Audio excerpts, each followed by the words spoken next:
They yanked the chair out from under me like I was a suitcase, right there in front of a ballroom full of people. He laughed, she live-streamed, and 100 phones went up like tiny judges. For a moment, I felt invisible, like everything I had built for 20 years could be wiped away with the tilt of a chair. My name was on that seat, but none of that mattered to them. Hi, I'm Marcus Hale, and this is the night a room full of people decided who I was before they heard a single word. I'll start simple. The venue was a ballroom in an old theater downtown chandeliers that forgot the sun orchids on every table pretending to be elegant. I'd parked in the regular lot, carried my own coat, walked through the side door to avoid the flash because I wanted to be quiet that night to watch. I'd spent the last quarter-century building a company from a cramped office above a cafe into a firm that helped thousands of people get steady work. Not flashy, but steady. That's what I thought leadership meant: steady, steady, steady. And then you show up early to see what people do when nobody famous is watching. They arrived like they were the event. Slick, suit-rehearsed laugh pockets full of entitlement. Call them the Carters, Nathan and Lila Carter. He was the kind of senior exec who straightened company logos with his breath. She was a social media personality with a ring light and a following ready to amplify whatever drama they staged.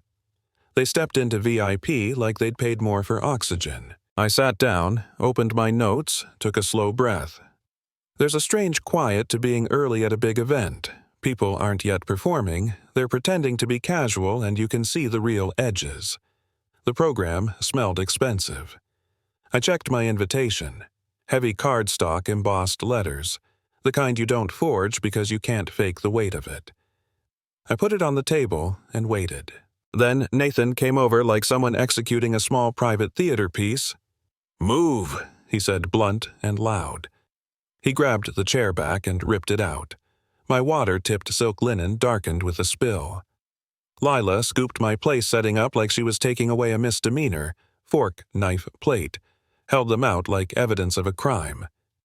"You don't belong here," she said in that clinical way people use when they want to make an accusation sound like a diagnosis. The room paused. Phones lifted.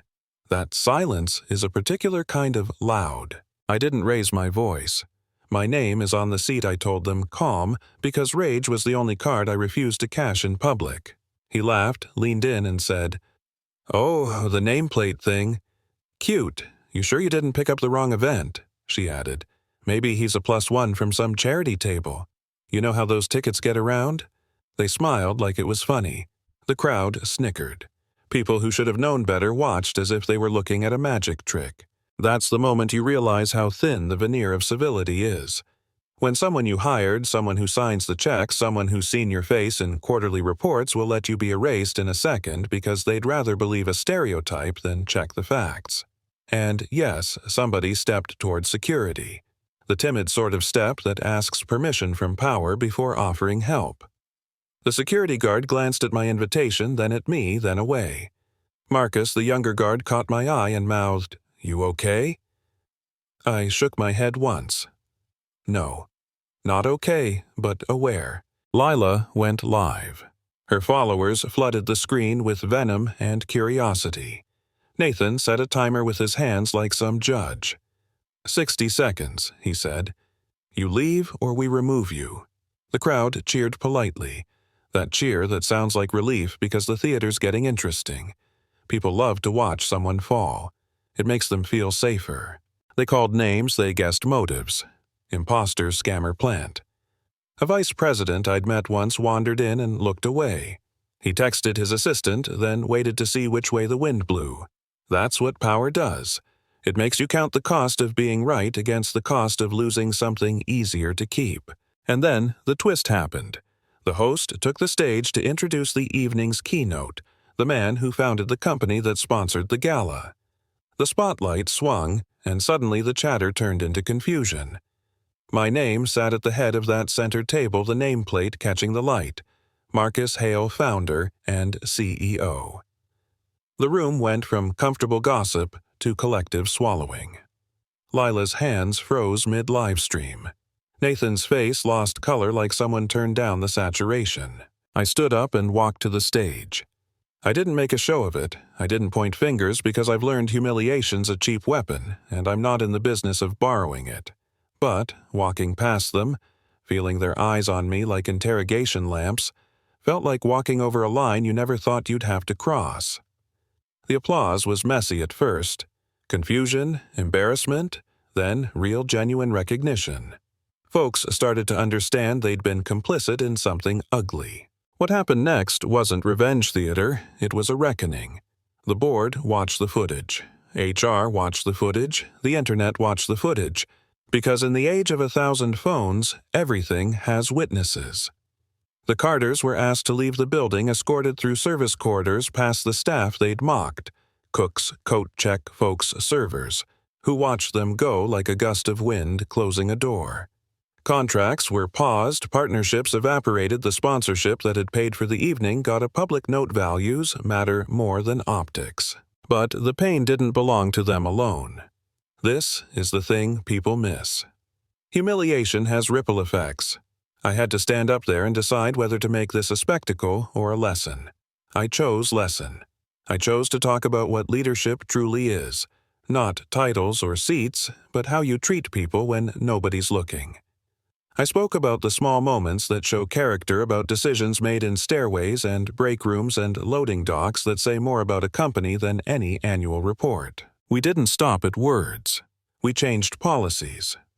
Added a transparency line for concerns, funded a community outreach program, set up measurable inclusion goals tied directly to promotions.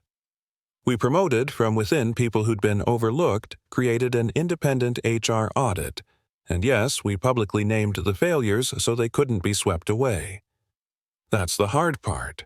You can't ask people to be better without changing the systems that let them be worse.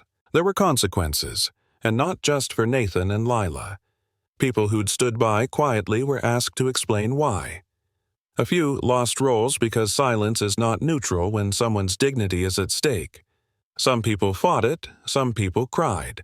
Most of them listened, and some of them changed.